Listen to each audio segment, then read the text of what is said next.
السلام علیکم ناظرین. شہادت کیا ہے کہ زیر عنوان ہمارے اسپیشل پروگرام میں معز امجد آپ کا میزبان آپ کو خوش آمدید کہتا ہے. خواتین و حضرات، پچھلے دنوں رونما ہونے والے واقعات نے بہت سے سوالات ہمارے اس مذہبی کانسیپٹ شہادت کے حوالے سے ہمارے ذہنوں میں پیدا کیے. اس سلسلے میں ہمیں بہت سے سوالات موصول بھی ہوئے، ٹیلی فونک ذریعے سے بھی موصول ہوئے، ای میلز کے ذریعے سے بھی موصول ہوئے. ہم نے اس کی کوشش کی کہ ہم ان سوالات کے جواب حاصل کرنے کے لیے اور اپنے ناظرین اور اپنی رہنمائی کے لیے مذہب کے دین کو جاننے والوں سے رجوع کریں. اس سلسلے میں آج ہمارے پاس موجود دین کے معروف اسکالر جناب جاوید احمد غامدی صاحب ہمارے ان سوالوں کو لیں گے اور ان کا جواب دیں گے. السلام علیکم سر. وعلیکم السلام. سر، آپ سے پہلا سوال اس سلسلے میں یہ ہے کہ شہادت کے معنی کیا ہیں اور اس کی اہمیت کیا ہے؟ قرآن مجید میں یہ لفظ کئی معنوں میں استعمال ہوا ہے. ایک تو اس کا بالکل عام مفہوم ہے، آدمی کہیں موجود ہوتا ہے تو اس کے لیے بھی عربی زبان میں شہید کا لفظ بولا جاتا ہے، اور قرآن مجید میں بھی یہ اس معنی میں آیا ہے. دوسرا اس کا مفہوم وہی ہے جس میں یہ ہماری اپنی زبان میں بھی رائج ہے، یعنی گواہی دینا. شہادت اور گواہی ہماری اپنی زبان میں بھی بالکل ہم معنی استعمال ہوتے ہیں. ہم بالعموم جب عدالتوں میں گواہی دینے کے لیے جاتے ہیں تو جس طرح گواہی کا لفظ استعمال کرتے ہیں، بالکل اسی طریقے سے شہادت کا لفظ بھی استعمال کرتے ہیں. قرآن مجید نے بہت سے مقامات پر اس نوعیت کی گواہی کے لیے بھی اس کا استعمال کیا ہے. جیسے مثال کے طور پر اگر کوئی قرض کا لین دین کیا جائے تو اس پہ لوگوں کو گواہ ٹھہرا لیا جائے. اسی طرح جرائم کی گواہی کے معاملے میں بھی یہی لفظ استعمال کیا گیا ہے. تو گواہی کے لیے اور گواہ کے لیے یہ عربی زبان کے معروف الفاظ میں سے ہے. اس کے اندر دو تین پہلو شامل ہو جاتے ہیں. ایک تو یہ شامل ہو جاتا ہے کہ جس نے بھی یہ گواہی دینی ہے خود اس نے حقائق کا ایک حد تک مشاہدہ کر لیا ہے، یا وہ براہ راست اس کے تجربے میں آ گئے ہیں، یا کوئی ایسی چیز اس کے سامنے سے گزر گئی ہے کہ جو اس کے لیے ایک مشہود حقیقت بن گئی ہے. تو اس کے لیے وہ دوسروں کے سامنے گواہ بن کر کھڑا ہو جاتا ہے. یہ خود چیز پیغمبروں کو بھی شاید یہ کہا اسی وجہ سے کہا گیا ہے، یعنی انبیاء علیہ السلام کے لیے بھی یہ لفظ اسی لیے آیا ہے، رسولوں کے لیے بھی یہ لفظ اسی لیے آیا ہے کہ ان کے سامنے حقائق واضح ہوتے ہیں. وہ حقائق کے ساتھ ایک براہ راست تجربے سے گزرتے ہیں اور پھر اپنے اس تجربے کی روشنی میں لوگوں کے سامنے گواہی دیتے ہیں کہ انہوں نے اللہ تعالیٰ کے ساتھ بات کی ہے، اللہ کا کلام پر اترا ہے، اللہ نے ان پر یہ بات الہام کی ہے، ان کا ملائکہ اعلیٰ کے ساتھ براہ راست رابطہ ہوا ہے، انہوں نے جبریل امین کو دیکھا ہے، فرشتوں کو دیکھا ہے، اور اس کی بنیاد پر وہ لوگوں کے لیے اس بات کی گواہی دے رہے ہیں کہ ان کی اس مادی دنیا اور اس نفسی دنیا سے ماورا بھی ایک دنیا موجود ہے جس میں ان کا پروردگار ہے اور اس کی پوری کائنات ہے، اور جس کی بنیاد پر انہیں ایک دن اس کے سامنے جواب دہ ہونا ہے. تو اس گواہی کے لیے بھی یہ استعمال ہوا ہے. پھر اس میں جو دوسرا پہلو شامل ہو جاتا ہے وہ یہ ہے کہ اللہ تعالیٰ جب رسولوں کو اس منصب کے لیے منتخب کرتے ہیں تو وہ ان کو اپنی عدالت کا نمونہ بنا دیتے ہیں. یعنی اللہ تعالیٰ کی مائیت ان کی ذات میں، ان کی شخصیت میں، ان کے کام میں ظہور پذیر ہو جاتی ہے. آدمی گویا ان کو اللہ تعالیٰ کے ساتھ دیکھتا ہے کہ اگر وہ کوئی خیر کا کام کرتے ہیں تو اللہ کی تائید ان کو حاصل ہوتی ہے، اگر ان کے مقابلے میں کوئی دوسری قوت آتی ہے تو اللہ تعالیٰ ان کی مدد کرتا ہے اور اس پر انہیں غلبہ عطا فرماتے ہیں. یہ ایک پورا قانون ہے جو قرآن میں بیان ہوا ہے، اور یہ قانون شہادت یا قانون اتمام حجت کہلاتا ہے. اسی کے اندر سے قرآن نے ایک مفہوم یہ بھی پیدا کیا ہے اس کے اندر کہ ایک شخص سچائی کے لیے اپنی جان دے دیتا ہے. یعنی وہ کسی سچائی کا گواہ بنا، اس نے اس کی شہادت لوگوں کے سامنے دی، اور پھر یہاں تک نوبت پہنچ گئی کہ دوسروں نے اس کی بات ماننے سے انکار کر دیا اور وہ اس پر پل پڑے، اس کی جان کے در پہ ہوئے، تو اس نے اپنی جان دے کر بھی اس کی گواہی دے دی. اسی سے در حقیقت اللہ کی راہ میں جان دینے کے لیے شہید کا لفظ استعمال ہوا. چنانچہ سورہ آل عمران میں جہاں اللہ تعالیٰ نے فرمایا کہ یتخذ منکم شہداء، تو وہاں یہ اسی مفہوم میں ہے کہ یہ جان دینا جو ہے، انسان جس وقت کسی بھی چیز کو اللہ کی بات سمجھتا ہے اور اس کی گواہی کے طور پر اپنی جان تک کا نذرانہ دے دیتا ہے، تو اس میں کیا یہ چیز بھی کوئی اہمیت کی حامل ہے کہ وہ بات حقیقتاً ٹھیک بھی ہو، یا محض اس کا سمجھ لینا یہ کافی ہے؟ دیکھیے جی، اس دنیا کے اندر کیا بات حقیقتاً ٹھیک ہے، یہ تو اللہ کا پیغمبر ہی جب دنیا میں موجود ہوتا ہے تو آپ اطمینان کے ساتھ یہ کہہ سکتے ہیں. ہم سب انسان ہیں، اپنے طریقے پر دین کو سمجھتے ہیں، سچائی کو سمجھتے ہیں. ہمیں اس کے بارے میں مخلص ہونا چاہیے. یعنی اصل چیز یہ ہے کہ میں نے ایک سچائی کو جانا، میں نے سچائی کی حیثیت سے اس کو قبول کیا، میں نے اپنے کسی تعصب کو اس میں دخل نہیں دیا، پوری دیانتداری کے ساتھ بات کو سمجھنے کی کوشش کی. مجھ پر یہ بات واضح ہو گئی اور بغیر کسی تعصب اور جانبداری کے واضح ہو گئی، بغیر راستے میں کوئی رکاوٹ کھڑی کیے واضح ہو گئی کہ یہ حق ہے. اب اس حق کے لیے میں جدوجہد کرتا ہوں، لوگوں کو اسے بتاتا ہوں، یہاں تک کہ اگر اس کے مقابلے میں لوگ میری جان لینے کے درپے ہو جاتے ہیں تو اپنی جان بھی دے دیتا ہوں. تو اس میں میرا اپنا فیصلہ ہی اصل اہمیت رکھتا ہے. اور اللہ تعالیٰ نے بھی قرآن مجید میں یہ ضمانت دی ہے کہ بندے نے اگر جانتے بوجھتے کوئی غلطی نہیں کی ہے تو اللہ تعالیٰ اس کو اس کا اجر عطا فرمائے. سر یہ کیا ممکن ہے کہ ایک آدمی جو ہے وہ ویسے تو دیانتداری سے کام نہ لے رہا ہو اپنے کانسیپٹس بنانے میں یا اس سے پوری توجہ نہ دے رہا ہو لیکن اپنی جان تک کا نظرانہ دے دے؟ بالکل ایسے ہوتا ہے. دیکھیے بعض اوقات آدمی جذباتی ہو جاتا ہے, کسی چیز کے بارے میں اسے ایک عمومی اطمینان ہو جاتا ہے. بہت سے لوگ جب ایک بات کہہ رہے ہوتے ہیں تو اس پہ مطمئن ہو جاتا ہے, اور کسی صحیح بات کو جاننے کے لیے جو ذمہ داری اللہ تعالیٰ نے ڈالی ہے تحقیق کی, اس کے اندر اتر کر اس کو سمجھنے کی, اس ذمہ داری کو ٹھیک طرح سے پورا نہیں کرتا. اس طرح کی بہت سی مثالیں ہم دنیا میں دیکھتے ہیں. آپ یہ دیکھیے کہ یہاں کمیونسٹ تحریک چلی, اسی طرح سے بہت سی سیاسی تحریکیں چلتی ہیں, اس میں بھی لوگ اپنی جان دے دیتے ہیں, اور وہ بعض اوقات بالکل سفلی مقاصد کے لیے تحریکیں چلائی گئیں, ان کے لیے بھی لوگوں نے اپنی جانیں قربان کر دی. لیکن وہ اس آدمی کی نظر میں تو ظاہر ہے کہ ایک بڑا مقصد تھا, اس میں تو کوئی شک ہی نہیں کہ بڑا مقصد تھا. لیکن دیکھیے دین کے معاملے میں ذمہ داری صرف اتنی نہیں ہے کہ آپ کی نیت ٹھیک ہو, ایک دوسری ذمہ داری بھی یہ ہے کہ آپ نے اپنے علم کو, اپنے ضمیر کو, اپنے شعور کو ٹھیک استعمال بھی کیا ہو. سر اس کا ایک نتیجہ نکلتا ہے, یعنی اگر یہ بات درست ہے کہ میں نے اپنی پوری جد و جہد کر کے, پوری دیانتداری کے ساتھ یہ جد و جہد کر کے کہ حق کیا ہے اس کو جاننے کی کوشش کی, اور اس کے بعد اس کانسیپٹ پر جس کو میں نے ٹھیک سمجھا اس پر اپنی جان دے دی, تو یہ ہو سکتا ہے کہ اللہ تعالیٰ کی نظر میں شہید کے رتبے میں قرار پا جاؤں. تاہم دنیا کے حوالے سے ہو سکتا ہے کہ میں ایک مجرم ہوں. یہ بالکل ہو سکتا ہے. دیکھیے بات یہ ہے کہ کتنے لوگ ہیں جنہوں نے اپنی جان دی لیکن دنیا نے ان کو مجرم ہی سمجھا. سیدنا مسیح علیہ السلام کو وہ لوگ سولی پر چڑھا تو نہیں سکے لیکن اپنی طرف سے تو انہوں نے کوئی کسر نہیں چھوڑی تھی, اور وہ تو بہرحال ان کو مجرم ہی سمجھ رہے تھے. لیکن اس کے بارے میں تو ہمارے پاس قرآن کی گواہی موجود ہے کہ وہ تو دوسری پارٹی بددیانت تھی, یعنی اس نے حق کو جاننے کے بعد انکار کر دیا تھا. یعنی بعض اوقات ایسا بھی تو ہو سکتا ہے کہ دونوں پارٹیز ہی دیانتداری کے ساتھ بیہیو کر رہی ہوں, اور ایک پارٹی جو ہے جو غلبہ پالے, ظاہر ہے کہ ہسٹری میں تو اسی کی بات آگے چلنی ہے, وہ جو غلبہ پا لیتی ہے وہ دوسرے کو مجرم کے کٹہرے میں کھڑا کرتی ہے اگرچہ وہ اللہ کے نزدیک شہید قرار پا جائے. دیکھیے میں آپ سے عرض کروں کہ یہ تو دونوں جانب ہوگا. یعنی ایک آدمی شہادت کے مرتبے پر اپنے آپ کو فائز سمجھتا ہے, یہ خیال کرتا ہے کہ میں نے تو اپنی جان اللہ کے لیے دی ہے, اپنی ذات میں, اپنے ضمیر میں پوری طرح مطمئن ہے. اس کا خیال یہ ہے کہ اس نے جان دی ہے تو اللہ کے اس کو اس کا اجر ملے گا. جو اس کو مارنے کے لیے نکلے ہیں وہ بھی یہ خیال کرتے ہیں کہ یہ تو ایک مجرم ہے, اس سے زمین کے سینے کو پاک ہونا چاہیے, اور اس کے لیے وہ اپنی جان دیتے ہیں. تو ظاہر بات ہے کہ وہ بھی اپنی جگہ ایک نیک نیتی کے مقام پر کھڑے ہو سکتے ہیں. لیکن یہ فیصلہ دنیا میں بھی بسا اوقات اس سے مختلف ہو جاتا ہے جو غلبہ پانے والی طاقتیں کر رہی ہوتی ہیں, اور قیامت میں بھی بالکل مختلف ہو سکتا ہے. قیامت میں اس فیصلے کی بنیاد اللہ کے علم پر ہوگی, اس وجہ سے وہاں تو غلطی کا کوئی امکان نہیں ہے. لیکن دنیا میں تو یہ بالکل ممکن ہو سکتا ہے کہ جن پر غلبہ پا لیا گیا ان کے بارے میں لوگوں کے جذبات یہ ہوں کہ وہ اعلیٰ درجے کے شہداء ہیں, درحال ہے کہ اللہ کی بارگاہ میں ایسا نہ ہو. تو اس لیے یہ ضروری نہیں ہے کہ ایک آدمی غلبہ پالے اور اس کی بات چل جائے. ظاہر ہے بنو امیہ کی حکومت قائم رہی, 100 سال تک کم و بیش قائم رہی, اس کے باوجود مسلمان امت کے اجتماعی ضمیر نے ان کے اس اقدام کو کبھی پسندیدگی کی نگاہ سے نہیں دیکھا. لیکن یہ بھی دوسری طرف ضروری نہیں ہے کہ جو مغلوب ہو جائے وہ لازماً ٹھیک ہی ہو, یہ بھی لازم نہیں ہے. یعنی یہ دونوں طرف کا بیلنس, دونوں طرف ہو سکتا ہے. جب آپ نے یہ فرمایا کہ اس کا تعلق انسان کی اس انٹرنل کمٹمنٹ سے ہے کہ جس کو اصل میں میرے پاس جاننے کا کوئی ذریعہ ہی نہیں, یہ ہمارے پاس کوئی جاننے کا ذریعہ نہیں, اور میں نے عرض کیا کہ یہ کمٹمنٹ دونوں پہلوؤں سے ہونی چاہیے. یعنی اس پہلو سے بھی ہونی چاہیے کہ میں نے سچائی کو جاننے کی کوشش دیانتداری کے ساتھ کی ہے, اور اس کے لیے بھی کہ جب میں نے اس کو جان لیا تو اس کا حق ادا کرنے کی دیانتداری کے ساتھ کوشش کی. بالکل ٹھیک. یعنی دونوں چیزیں ہونی چاہیے. اللہ کے ہاں دونوں چیزوں کو یکساں وزن ملے گا. اللہ تعالیٰ کے ہاں جس امتحان میں ہم ڈالے گئے ہیں وہ امتحان صرف اس کا نہیں ہے کہ ہم مخلصانہ طریقے سے اپنی جان دے دیں, وہ امتحان اس چیز کا بھی ہے کہ ہم مخلصانہ طریقے پہ سچائی کو جاننے کی کوشش کریں, تعصبات کے پردے ہٹا کر کوشش کریں, جھوٹ اور بددیانتی سے بالاتر ہو کر کوشش کریں, صحیح بات کو اس درجے میں جانیں جس درجے میں اس کو جاننے کا حق ہے. اس کے بعد پھر جب آپ اپنی کمٹمنٹ کے ساتھ اور پورے تعلق کے ساتھ جان دیتے ہیں تو اس کے نتائج اللہ کے ہاں بھی غیر معمولی نکلتے ہیں, اور اس کو قرآن نے بیان کر دیا ہے, بڑی بشارت دی ہے کہ وہ لوگ جو اللہ کی راہ میں اللہ کے لیے صحیح جذبے کے ساتھ لڑنے کے لیے نکلتے ہیں ان کو مردہ نہ کہو بل احیاء, وہ زندہ ہیں, اور ایسی زندگی اللہ نے ان کو عطا کی ہے جس کا تم شعور نہیں رکھتے, اور عند ربہم یرزقون, اللہ کے ہاں ان کو عنایتیں اور افضال مل رہے ہیں, اور اللہ ان کو رزق عطا فرما رہا ہے, اور اللہ کی نعمتیں ان کو حاصل ہو رہی ہیں. تو مرتبہ تو بہت بڑا ہے, اس میں کوئی شک نہیں ہے کہ آدمی نے سچائی کو جانا, سچائی کی گواہی دی, اور جب دوسروں نے اس کی بات ماننے سے انکار کر دیا اور پھر مظلومانہ طریقے سے اس کو موت سے ہمکنار کرنا چاہا تو اس نے اپنی جان دے کر بھی گواہی دے دی. بالکل ٹھیک ہے سر. ابھی اس سلسلے کو ہم آگے بڑھاتے ہیں, ہمیں اس وقت چھوٹی سی ایک بریک لینی پڑے گی.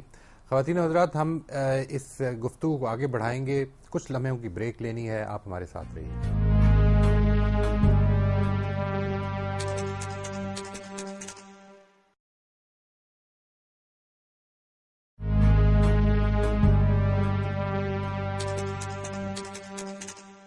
Welcome back. شہادت کیا ہے کہ موضوع پر ہماری گفتگو جاری ہے. جاوید صاحب یہ فرمائیے کہ یہ تو پاسبل ہے اور یہ آپ نے بالکل واضح کر دیا کہ اللہ تعالیٰ کے علم کے مطابق ایک آدمی شہید ہو اور ہم اس کو اس کیٹیگری میں نہ سمجھتے ہوں. لیکن ابھی پچھلے دنوں جو واقعات رونما ہوئے اس میں ظاہر ہے کہ بہت سے لوگوں کے عام مسلمانوں کے ذہنوں میں بھی یہ سوال ہے کہ ہم کسی کو غلطی سے شہید قرار نہ دیں. اس پر کوئی ذمہ داری عائد ہوتی ہے کہ اگر ہم کسی کو غلطی سے شہید کا لقب دے دیں؟ دیکھیے بات یہ ہے کہ لفظوں کا معاملہ یہ ہوتا ہے کہ وہ ایک تو اپنا اصطلاحی مفہوم رکھتے ہوتے ہیں، اس کے بعد جب تہذیبی لحاظ سے وہ اپنا سفر طے کرتے ہیں تو بعض اوقات اس سے بہت اوپر اٹھ جاتے ہیں. اب تو میں یہ دیکھتا ہوں کہ یہ شہید کا لفظ اصل میں سیاسی شہداء کے لیے استعمال ہوتا ہے. آپ حیران ہوں گے کہ بھگت سنگھ کو ہمارے ہاں استخلاص وطن کی جد و جہد میں شہید قرار دیا گیا. سکھ اپنے مرنے والوں کو شہید کہتے ہیں. میں نے خود ان کے قبرستانوں میں قبروں کے اوپر شہید لکھا ہوا دیکھا ہے. وہ بھنڈرا والا کو شہید کہتے ہیں جس نے خالصتان کے لیے جد و جہد کی. تو اب یہ لفظ اصل میں اس سے بہت اوپر اٹھ کر ہماری اپنی زبان میں ایک عمومی لفظ بن چکا ہے کہ آدمی اگر کسی بھی اچھے مقصد کے لیے جان دیتا ہے تو اس لفظ کو استعمال کر لیا جاتا ہے. لیکن ایک دینی اصطلاح کے طور پر ہم مسلمانوں کو ضرور محتاط رہنا چاہیے کہ ہم کبھی کرائم کی بنیاد پر اس لفظ کا استعمال کریں. اگر کرنا چاہتے ہیں پھر بھی معاملہ اللہ کے سپرد کر دیں. حدیثوں میں بھی ذکر آتا ہے، مثال کے طور پر ایک واقعے کا ذکر حدیثوں میں آتا ہے کہ رسالت مآب صلی اللہ علیہ وسلم کے ساتھ ایک آدمی نے جنگ میں حصہ لیا. آپ کی موجودگی میں اس نے بہادری کے جوہر دکھائے. مسلمان اس سے بہت متاثر ہوئے اور کسی مسلمان نے اس کے بارے میں تبصرہ کیا کہ یہ تو بڑے اعلیٰ مرتبے تک پہنچ گیا، لیکن حضور نے فرمایا کہ یہ جہنم میں جائے گا. اور پھر کرائن سامنے آ گئے جس سے یہ معلوم ہوا اور آپ نے فرمایا کہ دیکھو تم نہیں جانتے کسی آدمی کی اصلیت کیا ہوتی ہے. ممکن ہے وہ منافقت کے ساتھ یہ کام کر رہا ہو، ممکن ہے خدا کے ساتھ مخلص نہ ہو، ممکن ہے اس پر حمیت جاہلی کا غلبہ آ گیا ہو، ممکن ہے کہ کسی خاص تفوق اور برتری کی جبلت نے غلبہ پا لیا اور اس کی بنیاد پر اس نے یہ اقدام کر ڈالا ہو. تو اصل میں ہمارا یہ کام نہیں ہے کہ ہم لوگوں کی آخرت کے معاملے میں اس طرح کے حتمی فتوے دیں. میں نے تو جن محتاط اہل علم کو اس موقع پر بھی رائے دیتے دیکھا، انہوں نے بڑی وضاحت سے یہ بات بیان کر دی کہ اس کا تعلق آدمی کی نیت، اس کے محرکات سے ہے اور اس معاملے کو اللہ ہی کے سپرد کر دینا چاہیے. اگر ہم اپنی عام زبان میں استعمال کے لحاظ سے اپنے جذبات کی رعایت سے اپنے علم کے حد تک یہ بات کہتے ہیں تو کوئی گناہ کی بات بھی نہیں ہے. ہم نے ایک گواہی دی، اپنے لحاظ سے ہم نے ایک بات کو صحیح سمجھا، جس طرح اس نے اپنی بات کو صحیح سمجھا اور اس کی بنیاد پر جان دے دی. ہمارا بھی عمومی قرائن کی بنیاد پر یہی علم تھا کہ یہ ٹھیک کر رہا ہے اور اس نے دین کو صحیح سمجھا ہے اور سچائی کے لیے اس نے جان دی ہے. ہم نے اپنے علم کے مطابق یہ بات کہہ دی. یہ کوئی مواخذے کی چیز نہیں ہے. قیامت میں غلطی ہوگی تو واضح ہو جائے گی. تو میرے نزدیک اس میں بہت زیادہ رد و قد کرنا یا کسی کی نفی کرنا یا کسی کے بارے میں اس طرح کی بات کہنا، اس سے اجتناب کرنا چاہیے، کیونکہ بعض اوقات ایسے بہت سے معاملات ہوتے ہیں جن میں حتمی طور پر رائے دینا بہت مشکل ہو جاتا ہے. آدمی کے محرکات نیت جاننا کوئی آسان کام تو نہیں ہے. اسی لال مسجد کے واقعے کو آپ لے لیجئے. اس میں ظاہر ہے کہ وہ لوگ جو اسلامی نظام کے لیے اپنے زوم کے مطابق جد و جہد کر رہے تھے اور اس کے لیے انہوں نے اپنی جان دینے سے بھی دریغ نہیں کیا. ہمیں کیا حق حاصل ہے کہ ہم ان کی نیت کے بارے میں کوئی رائے قائم کریں؟ ہم ان کے بارے میں خیری کی بات کرتے ہیں اور یہی سمجھتے ہیں کہ انہوں نے ایک رائے قائم کی، غلط قائم کی، اس کے لیے طریقہ غلط اختیار کیا، لیکن مخلصانہ طریقے سے جس بات کو سمجھا اس کے لیے اپنی جان دے دی. ہماری اپنی فوج کے لوگ میدان میں اترے، انہوں نے یہ محسوس کیا کہ یہ بالکل فساد کی چیز ہے، اس کے نتیجے میں پوری امت کے اندر اختلال پیدا ہو جائے گا اور یہ طریقہ اگر اختیار کر لیا جائے تو اس کے کچھ ایسے نتائج نکلیں گے کہ جو قوم ملک کے لیے خطرناک ہوں گے. اور انہوں نے یہ سمجھا کہ خود دین کے لیے بھی اور اس ملک کے لیے بھی اور قوم کے لیے بھی بہتر یہ ہے کہ اس فساد کا خاتمہ کر دیا جائے. انہوں نے بھی اپنی جان دی. تو میرا خیال یہ ہے کہ اپنی نیت، اپنے ارادے کے لحاظ سے یہ معاملات دیکھنے چاہیے. تو مسلمانوں کے بارے میں یہ سمجھتا ہوں کہ عمومی رویہ وہی رکھنا چاہیے جو رسالت مآب صلی اللہ علیہ وسلم نے ہمیں سکھایا اور قرآن نے سکھایا کہ اجتنبوا کثیرا من الظن ان بعض الظن اثم. آپ برے گمان کرنے سے بچیں. آپ مسلمان کے بارے میں اچھا گمان رکھیں. اپنے بھائی کے بارے میں یہی سوچیں کہ اس نے اللہ کے لیے جان دی. جان دینا کوئی آسان کام نہیں ہوتا. یعنی ایک آدمی جب اپنی زندگی داؤ پر لگا دیتا ہے تو مجھ کو کیا حق حاصل ہے؟ وہ زبان سے یہ کہہ رہا ہے کہ میں خدا کے لیے یہ کام کر رہا ہوں. لیکن میرا سوال اس میں یہ بھی ہے کہ ایک آدمی نے ساری زندگی بالکل اسی طرح سے گزاری اور لوگوں کی مخالفتوں کو برداشت کیا، لوگوں کی اذیتوں کو برداشت کیا، لیکن اس کو اللہ کی طرف سے یہ موقع نہیں ملا کہ وہ اپنی اس جدوجہد کے ساتھ کمٹمنٹ میں اپنی جان بھی دے دیتا. تو شہادت کی آرزو کے باوجود بھی وہ ایک نیچرل ڈیتھ مر گیا. تو اس کے بارے میں یعنی اس میں اور اس میں یہ تو چونکہ اب خدائی فیصلہ تھا، ایک آدمی کی ڈیتھ کیسے ہونی ہے، اس نے کیسے مرنا ہے، یہ تو خدا کے فیصلے ہیں. میں تو اس کے یعنی کوئی آپشن نہیں رکھتا چوز کرنے کی. تو اس معاملے میں جو ڈفرنس ہے وہ کیسے اللہ تعالیٰ؟ یہ بھی اللہ نے اس کا فیصلہ فرما دیا. دیکھیے سورہ توبہ میں اللہ تعالیٰ نے جب غزوہ تبوک میں جو لوگ نہیں جا سکے، تمنا رکھتے تھے، بڑی آرزو رکھتے تھے، کوشش بھی کرتے رہے. قرآن مجید نے ان کا نقشہ کھینچا ہے کہ وہ آئے اور ان کی آنکھوں سے آنسو بہ رہے تھے، اور وہ یہ چاہتے تھے کہ وہ رسالت میں آپ صلی اللہ علیہ وسلم کے ساتھ جا سکیں. سامان سفر میسر نہیں ہو سکا، نیت اور آرزو میں کوئی فرق نہیں تھا. اللہ تعالیٰ نے ان کے بارے میں بڑی وضاحت کے ساتھ یہ بیان کر دیا کہ جس وادی میں بھی تم گئے اور جو اجر بھی تم نے پایا، اللہ نے ان کے لیے بھی اس کو لکھ دیا. تو اللہ تعالیٰ کے معاملات آدمی کی نیت اور اس کے محرکات کے لحاظ سے ہوتے ہیں. بالکل ایک چیز یہاں پر واقع ہو گئی، ہمارے علم میں بھی آ گئی، ایک چیز اللہ کے علم میں تھی. ایک شخص حج کرنے کے لیے نکلتا ہے، سامان سفر باندھتا ہے، اپنی پوری تیاری کرتا ہے، پوری نیت اور خلوص کے ساتھ سفر کے لیے روانہ ہوتا ہے، راستے میں موت آ جاتی ہے، تو ظاہر بات ہے کہ اللہ تعالیٰ اس کا حج کیوں قبول نہیں کریں گے. تو اللہ تعالیٰ کے ہاں دیکھیے رسالت میں آپ صلی اللہ علیہ وسلم نے اصول بیان کر دیا کہ انما الاعمال بالنیات، اور اللہ تعالیٰ نے بھی قرآن مجید میں یہ بات کہہ دی کہ تم نے اگر کسی چیز کے معاملے میں جانتے بوجھتے غلطی نہیں کی ہے تو اللہ تمہاری اس غلطی کو معاف فرما دیں گے. لیکن یہ بات کہ اس کا لائعمل غلط تھا، وہ اس کو دنیا میں مجرم کے کٹہرے میں کھڑا کر سکتا ہے. دنیا میں تو یہ سارے معاملات دنیوی قانون کے مطابق ہوں گے. یعنی اگر کسی آدمی نے جرم کا ارتکاب کیا، اب دیکھیے مثلا اس کی ایک مثال ہے، بیت اللہ پر کچھ لوگوں نے قبضہ کر لیا تھا. وہ بھی یہی چاہتے تھے کہ سعودی حکومت جس طریقے سے نظم حکومت کو چلا رہی ہے ہمیں اس سے اختلاف ہے، ہم یہاں پہ اسلامی نظام دیکھنا چاہتے ہیں. اس کا ان کا ایک خاص تصور تھا. اقدام کیا انہوں نے، اقدام اتنا بڑا کر ڈالا کہ حرم پر قابض ہو گئے، اور اس کے بعد آپ جانتے ہیں کہ سعودی حکومت کو کارروائی کرنا پڑی، ان کے خلاف باقاعدہ مقدمہ چلا، اور اس کے بعد 60-70 کے قریب وہ لوگ مار دیے گئے. میں ان میں سے بعض لوگوں کو ذاتی طور پر جانتا ہوں اور مجھے معلوم ہے کہ بڑے مخلص لوگ تھے. تو بارہ ایسا ہوتا ہے کہ معاملہ اتنا غلط ہو جاتا ہے، رویہ اتنا غلط ہو جاتا ہے، طریقہ کار اتنا غلط ہو جاتا ہے کہ آپ کو کوئی شبہ نہیں ہوتا اس کے غلط ہونے میں. وہاں کسی آدمی نے یہ نہیں کہا کہ ان کو بھی ان کی نیت کا کچھ نہ کچھ الاؤنس دینا چاہیے، بالکل، بلکہ ایک حتمی رائے مسلمانوں نے قائم کر لی اور اس کو بیان بھی کر دیا، کیونکہ معاملہ بڑا سنگین ہو گیا تھا کہ حرم پر قبضہ کر کے حرم میں خون ریزی کے لیے مواقع پیدا کر دیے گئے. تو مسلمانوں کے اجتماعی ضمیر نے اس کو قبول نہیں کیا. بارہا ایسا بھی ہوتا ہے کہ ہم ایک بالکل واضح نتیجے تک پہنچ جاتے ہیں. میں نے نہیں دیکھا کہ اس واقعے کے بعد بھی کوئی ہمدردی کے کلمات کسی شخص نے کہے ہوں، مجھے نہیں معلوم کہ کسی نے ان کا دفاع کرنے کی کوشش کی ہو. لال مسجد کے معاملے میں تو یہ دونوں چیزیں سامنے آ گئیں، لیکن وہاں تو ایسا بھی نہیں ہوا. تو اس وجہ سے ایسے معاملات بھی ہو سکتے ہیں کہ جہاں اتنی بڑی غلطی ایک آدمی کر دے کہ اس میں کوئی بھی آدمی یہ بات ماننے کے لیے تیار نہ ہو کہ اس کو کچھ اس کی نیت کا اجر دے دینا چاہیے. بالکل ٹھیک ہے سر. ایک سوال میرے ذہن میں آ رہا تھا، آپ نے ایک واقعہ بیان فرمایا تو اس سے وہ بات بھی جو ہے اور واضح ہو جائے گی. سوال یہ تھا کہ کیا جب مسلمان غیر مسلموں کے ساتھ نبرد آزما ہوتے ہیں، جنگ پہ اترتے ہیں، تو کیا مسلمانوں میں سے مرنے والا ہر شخص جو ہے اس کو شہید قرار دیا جائے گا آخرت کے حوالے سے، یا کیا وہ محض اس لیے کہ وہ مسلمان گروپ میں تھا وہ اس کیٹیگری میں فال کرے گا؟ لیکن آپ نے اس میں ایک مثال دی ابھی، اور وہ اس سے زیادہ شاید بات واضح ہو جائے. کیا نبی صلی اللہ علیہ وسلم کے ساتھ جنگ لوگوں نے جنہوں نے کی اور اس میں مارے بھی گئے، یعنی یہ تو بہت ہی بڑا رتبہ تھا کہ ایک آدمی کو یہ موقع مل گیا کہ وہ اس نے پیغمبر علیہ الصلوۃ والسلام کے ساتھ بھی جنگ میں وہ اترا، اور اس میں آپ نے مثال یہ دی کہ اس میں ایک ایسا آدمی تھا جس کے بارے میں خود نبی صلی اللہ علیہ وسلم نے بیان فرما دیا کہ یہ ٹھیک نہیں ہے، اس کو یعنی آخرت میں رتبہ نہیں، جہنم میں جائے گا. تو اس کا مطلب یہ ہے کہ یعنی کسی گروپ کے ساتھ ہونا یہ اس کے لیے کافی نہیں ہے کہ ایک آدمی، بالکل کافی نہیں ہے. دیکھیے بات یہ کہ دنیا کے اندر جو مختلف گروہ ہیں وہ تو کسی عصبیت کی بنیاد پر بھی کھڑے ہوتے ہیں. بعض اوقات آدمی کے محرکات بالکل دوسرے ہوتے ہیں. آپ عرب کے مزاج کا اگر مطالعہ کریں تو وہاں بسا اوقات جب جنگ ہوتی تھی تو بہت سے لوگ بہادری کے جوہر دکھانے کے لیے میدان میں اتر پڑتے تھے. تو اس طرح کے لوگوں کے تذکرے آئے ہیں ہمارے یہاں، حدیث کی کتابوں میں آئے ہیں. یہ جو واقعات ہیں یہ 2 3 4 ہیں جو بیان ہوئے ہیں. خودکشی کے باب کو آپ جس حدیث کی کتاب میں بھی نکالیں اس میں آپ کو یہ واقعات مل جائیں گے جس میں رسالت میں آپ صلی اللہ علیہ وسلم کے ساتھ ایک آدمی نے جنگ میں حصہ لیا ہے. ظاہر ہے کہ حضور کے ساتھ جنگ میں حصہ لینے سے بڑی کیا سعادت ہو سکتی ہے. مسلمانوں نے اس کی بہادری کی داد دی ہے، بلکہ اس میں یہ بیان کیا گیا ہے کہ ہم تو دیکھتے تھے کہ جہاں بھی کوئی اس کو مشرک یا کافر نظر آتا تھا تو یہ اس کا پیچھا کرتا تھا، اس کو مارنے میں کامیاب ہو جاتا تھا. اور آج اللہ تعالیٰ نے اس کے ذریعے سے ہمیں بڑا فائدہ پہنچایا. بلکہ اسی موقع پر ایک روایت ہے کہ حضور نے یہ کہا کہ بسا اوقات اللہ تعالیٰ کسی فاسق و فاجر کے ذریعے سے بھی اپنے دین کی تائید کر دیتے ہیں. بالکل ٹھیک ہے. تو یہ معاملات جو ہیں اللہ تعالیٰ کے بالکل اور اصول پر طے ہوتے ہیں. ہم اپنے ظاہری علم کی بنیاد پر کچھ فیصلے کرتے ہیں، کچھ آراء قائم کرتے ہیں، اس میں ہمارے جذبات کو بھی دخل ہو جاتا ہے، ہمارے تعصبات بھی اس میں شامل ہو جاتے ہیں، ہماری رائے کی کمزوری بھی اس میں در آتی ہے. یہ ساری چیزیں ہوتی ہیں.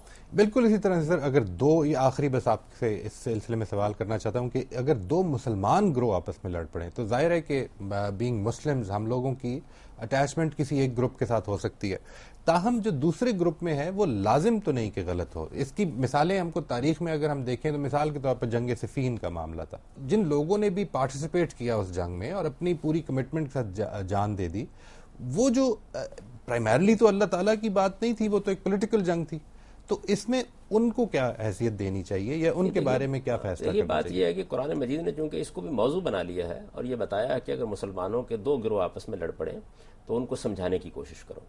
اگر ان میں سے کوئی ایک گروہ سمجھانے بجانے کے باوجود بھی اس طرح کے کسی اقدام کا فیصلہ کر لے اور لڑنے کے لیے آمادہ ہو جائے تو تم پھر اس کے ساتھ لڑو.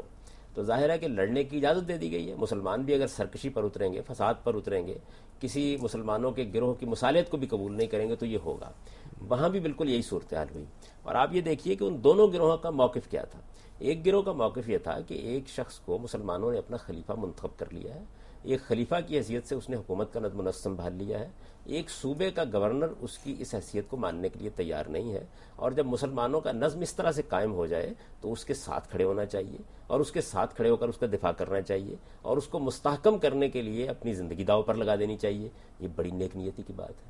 آپ دونوں زاویوں سے دیکھیے تو اگر نیت نیک تھی کچھ لوگوں کی تو ہم کیسے ان کے بارے میں کوئی برا فیصلہ کر سکتے ہیں؟ میں تو کبھی کبھی جب اس واقعے کو پڑھتا ہوں لوگ تو یہ خیال کرتے ہیں کہ دیکھیے اس میں مسلمانوں نے کس سیرت کا مظاہرہ کیا. میں یہ کہتا ہوں کہ انہوں نے اس سیرت کا مظاہرہ کیا کہ جس چیز کو حق سمجھا اس کے لیے اپنی جان کی بازی لگا دی. یہی آدمی کرے گا اور اجتہاد کرے گا. وہ غلط بھی ہو سکتا ہے، صحیح بھی ہو سکتا ہے. آج تاریخ کے پلوں کے نیچے سے بہت سا پانی گزر چکا، کتاب تاریخ نے بہت سے ورق الٹ دیے. ہم اپنے علم کی بنیاد پر کوئی فیصلہ سنا دیتے ہیں.